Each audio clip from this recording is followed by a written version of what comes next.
रात का सन्नाटा चारों ओर फैला हुआ था। ट्रक हाईवे पूरा सुनसान था।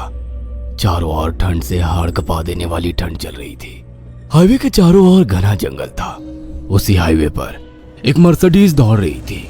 उसमें 3 लोग सवार थे, राहुल, निधि और उनकी 10 साल की बेटी तानिया। राहुल अपने दोस्त सैफ के घर ईद की पार्टी में शामिल होने के लिए गया था और पार्टी करके घर लौट रहा था। निधि ने मुस्कुराकर ड्राइव करते हुए राहुल से कहा, कुछ भी कहो राहुल, आज तो ईद की पार्टी में मजा आ गया।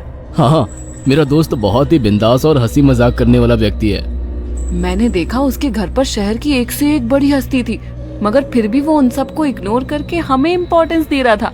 हाँ, देगा क्यों नहीं, आखिर मेरा दोस्त जो है। सच में राहुल, अमेरिका से इंडिया लौटकर बहुत अच्छा फील हो रहा है। वैसे तुम्हारा दोस्त सचिन अभी तक नहीं आया अमेरिका से? निधि की बात सुनकर राहुल चौंक कर बोला, ओह शिट यार, उसका फोन आया था कि वो इंडिया आ रहा है। उसने बोला था कि मुझे एयरपोर्ट पर पिक कर ले। निधि बहुत नाराज होगा वो। कोई बात नहीं, उससे बोल देना कि तुम्हें बिल्कुल याद नहीं रहा और फिर तुम्हें सैफ की इनवाइट की हुई ईद पार्टी में भी तो शामिल होना था। निधि ने इतना बोला ही था कि उसकी बेटी तानिया ने अपनी माँ की ओर देखकर कहा, मुझे भूख लगी है माँ, और प्यास भी। तानिया की बात पर निधि ने बुरा सा मुंह बनाकर उसकी ओर देखकर कहा, पार्टी में तो इतना खाया था तुमने, फिर भी भूख लगी है। निधि की बात पर तानिया ने मासूम सा चेहरा बनाकर कहा, कोई बात नहीं मम्मी, मुझे पानी ही पिला दीजिए। कितनी बार बोला है मुझे मम्मी मत बोला करो। पानी अभी नहीं है, आगे जाकर कोई शॉप पड़ेगी तो बोतल खरीद के दे दूंगी। निधि की बात पर राहुल ने मुस्कुराकर कहा, छोटी बच्ची है निधि, इतना नाराज होना सही नहीं है। राहुल ने इतना कहा ही था कि अचानक एक काली परछाई राहुल की कार के सामने आकर खड़ी हो गई। राहुल के पैर अचानक ब्रेक पर पड़ गए। गाड़ी तेज रफ्तार में थी। ब्रेक अचानक लगने से पलटते पलटते बाल बाल बची थी। राहुल के चेहरे पर भयानक ठंडी में भी पसीने की बूंद टपकने लगी। वो दोनों कार से बाहर निकल आए। निधि ने डरते हुए कहा, आखिर कौन था ये? ऐसा लगा जैसे कि कोई भयानक काली परछाई मेरे कार के सामने आकर खड़ी हो गई हो। वह दोनों काली रात के सन्नाटे में इधर उधर देखने लगे। तभी निधि को एक घने पेड़ के पास 2 चमकीली हुई आंखें दिखाई दी। उसकी आंखें बिल्कुल भेड़ियों की तरह लग रही थी। निधि ने चीखते हुए राहुल से कहा, राहुल देखो कौन है वो, जल्दी से गाड़ी में बैठो, मुझे बहुत डर लग रहा है। राहुल ने उस तरफ देखा तो उसके रोंगटे खड़े हो गए। वो दोनों गाड़ी के अंदर बैठने ही वाले थे कि अचानक एक अजीब सा चेहरा वाला भयानक सा आदमी बिजली की रफ्तार से उनके सामने आकर खड़ा हो गया। राहुल ने देखा कि उसका चेहरा बिल्कुल सड़ा हुआ था और उसकी आंखें भेड़िए की तरह चमक रही थी। उसके लंबे लंबे बाल उसके कंधे तक आ रहे थे और उसके दांत भेड़िए की तरह बाहर की ओर निकल रहे थे। हाथों की जगह नुकीले पंजे थे। राहुल को देखकर अजीब से अंदाज में हंसने लगा, मगर जैसे ही राहुल की नजर उसके कपड़ों पर गई, राहुल की आंखें फटी की फटी रह गई। वो हकलाते हुए बोला, भाईजान, भाईजान, मुझे माफ कर दो, मुझे छोड़ दो। राहुल ने इतना कहा ही था कि अचानक उस अजीब से दिखने वाले भयानक आदमी ने अपने पंजों से राहुल की गर्दन कसकर पकड़ ली और एक ही सेकंड में उखाड़ कर जमीन पर फेंक दी। राहुल के धड़ से लाल रंग का खून का फुहारा फूट पड़ा। इस भयानक मंजर को देखकर निधि के गले से एक जोरदार चीख निकल गई। निधि इससे पहले भागती कि अचानक उस भयानक दिखने वाले आदमी ने निधि को पकड़ लिया और अपने नुकीले पंजे उसके पेट में गड़ा दिए और उसकी अतड़ियां बाहर निकाल दी। निधि की एक दिल दहला देने वाली चीख सन्नाटे को चीर गई।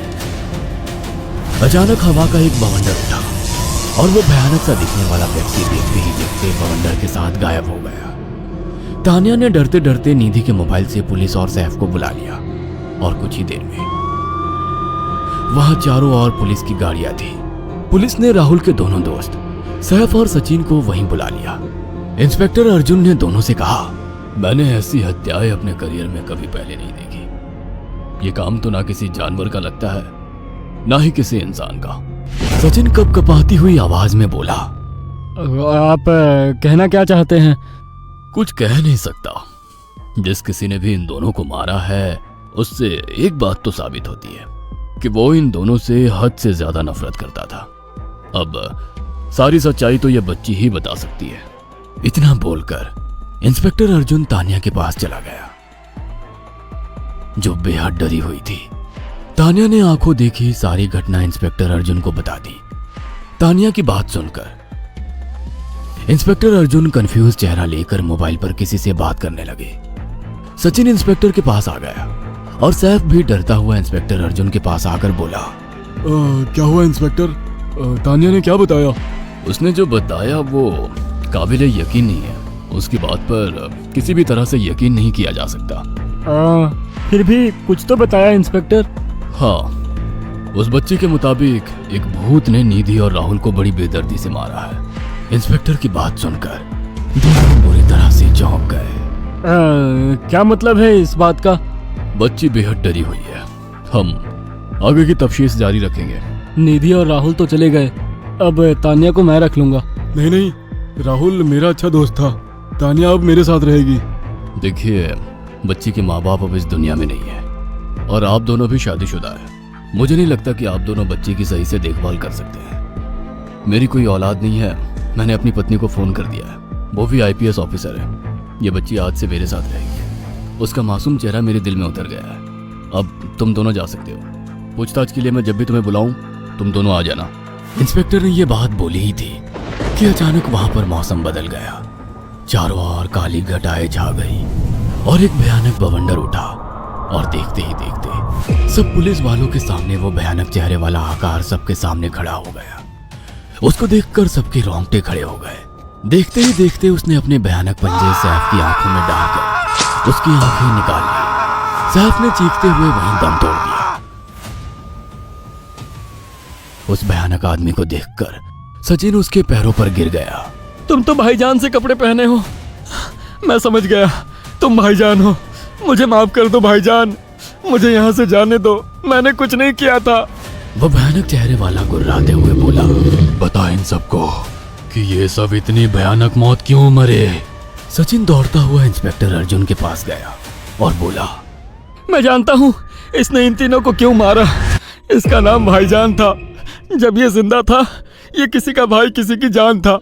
बहुत साल पहले ये हम सबका बहुत अच्छा गहरा दोस्त और बिजनेस पार्टनर था। ये सबकी बहुत मदद किया करता था। इसकी प्यारी सी बेटी थी तानिया, जो इस वक्त कार के अंदर बैठी हुई है। ये इसी की बेटी है।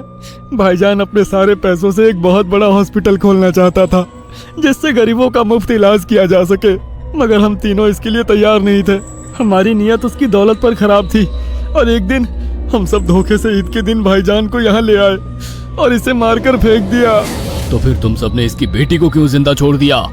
हमें बाद में पता लगा कि भाईजान ने सारी जायदाद अपनी बेटी के नाम कर दी है, इसीलिए हमने भाईजान की पत्नी को भी मार दिया। और तानिया का तुम 18 साल की उम्र पूरी करने का इंतजार कर रहे थे ताकि सारी जायदाद अपने नाम करा सको और बाद में उसे भी ठिकाने लगा सको। इसी के लिए तुम दोनों इस मासूम बच्ची को अपने साथ रखने की जिद कर रहे थे। जी, आपने बिल्कुल सही कहा। हम तानिया को भी इसी जगह लाकर मार देते। सचिन की बात सुनकर इंस्पेक्टर अर्जुन की आंखों में खून उतर आया। इंस्पेक्टर अर्जुन के कुछ कहने से पहले ही भाईजान बिजली की रफ्तार से इंस्पेक्टर अर्जुन की आंखों के सामने से सचिन को पकड़कर ले गया और उसके शरीर के टुकड़े टुकड़े कर दिए और हवा में उठे एक तेज बवंडर के साथ गायब हो गया। सारी घटना इंस्पेक्टर अर्जुन की आंखों के सामने हुई थी। तानिया को इंस्पेक्टर अर्जुन और उसकी पत्नी ने अपनी बेटी की तरह पाला। अगर आपको हमारी ये कहानी पसंद आई हो तो इसे लाइक और शेयर करना ना भूलें।